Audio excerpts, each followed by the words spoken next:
To suppress this information further, it was not only imperative for the bloodline to burn the documented texts containing true historical information, but to wipe out the cultures that derived from these ancient shamans. The most devastating genocide ever endured was and still is the annihilation of shamanic tribes.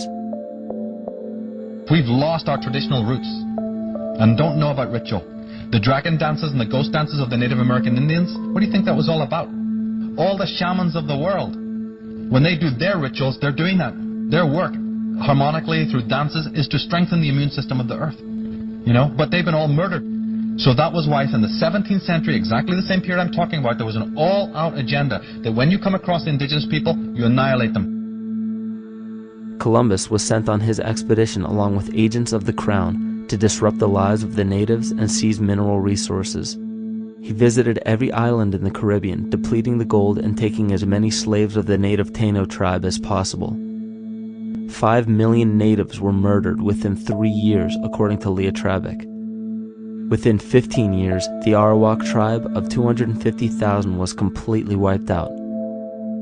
The population of the United States prior to European contact was greater than 12 million. 4 centuries later, the count was reduced by 95% to 237,000.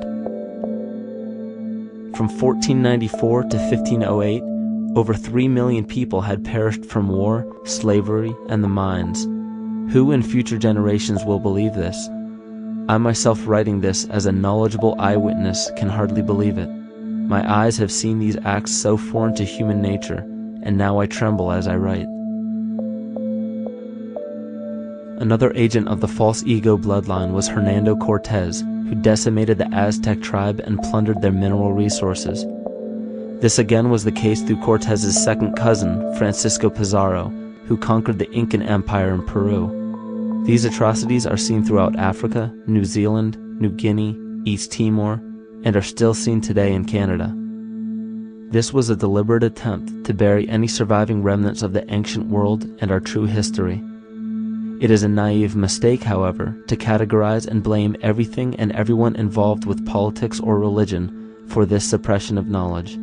It is only natural for people to crave spiritual understanding when there are so many manufactured missing links and perversions in the spiritual text today. And due to this void of spiritual wisdom, honest and moral people who are simply trying to understand their place in this world become the prime consumer market for those who wish to exploit this vulnerability. To have enough power to run our own lives, basically.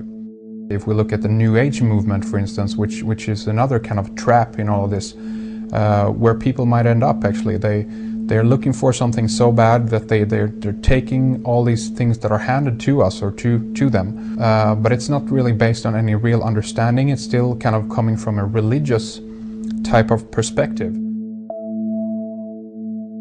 People are genuinely seeking something new. They're genuinely seeking a new type of spirituality, or to better themselves, or to change something, but this is being hijacked, and what they actually do is that they lead you into another type of group mentality or New Age religion, whatever it is, and people still are not able to kind of really break free from that and follow their own journey or their own path, which I think is very important in all of this.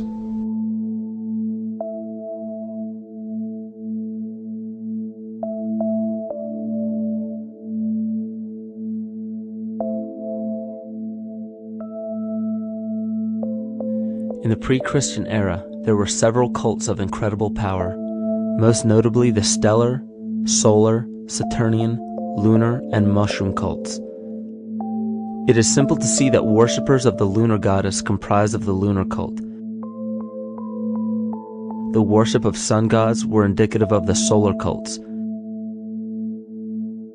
The Saturnian cult, which consisted of Phoenicians and Canaanites, worshipped El or Eli. The biblical exodus of the Hebrews from Egypt showed that they entered Canaan and merged the lunar cult of Isis, the solar cult of Ra, and the Saturnian cult of El to form Isis, Ra, El. Israel.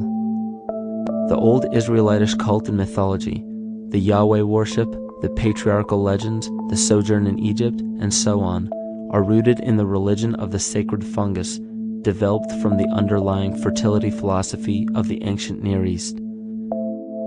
The Jewish mitre, Muslim turbans, and military berets are derivations of the symbol of the mushroom cult. One of the first and most prominent, however, was the stellar cult, and a number of these ancient cults were created for shamanic purposes and earthly stewardship, yet some were taken over with different intentions. Just as you would imagine in any establishment of power, smaller cults formed within the main cults to worship individual deities. The cult of Mithras and the cult of Dionysus are two examples. You still today can see the Mithraic or Phrygian cap on the symbol of the seated Liberty dollar, the coat of arms of many countries, the reverse side of the flag of Paraguay, the seal of the United States Senate, and even involved in the solar cult holiday that we now call Christmas. In the cult of Dionysus, many festivals were celebrated, such as the Greater Dionysia, celebrated in Athens around the spring equinox. The foremost event in this festival was the Thymelic contest, in which poets, musicians, and entertainers performed in an open-air theater.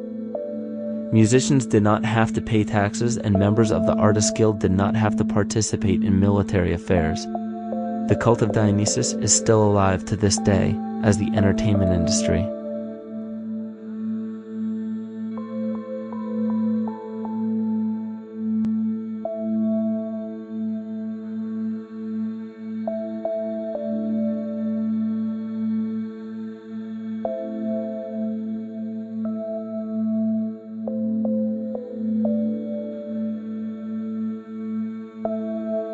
These cults still exist in many important positions of power throughout the entire civilized world. Yet the most important function of these groups is to manufacture the consent and complicity of the people. The conscious mind is the creative mind. It's the one that has your personal identity into it. It does the real thinking. And then there's a subconscious mind. Well, there's no entity in it. The subconscious mind is the equivalent of a tape player. It records behaviors, and then at the push of a button plays a behavior. It's automatic.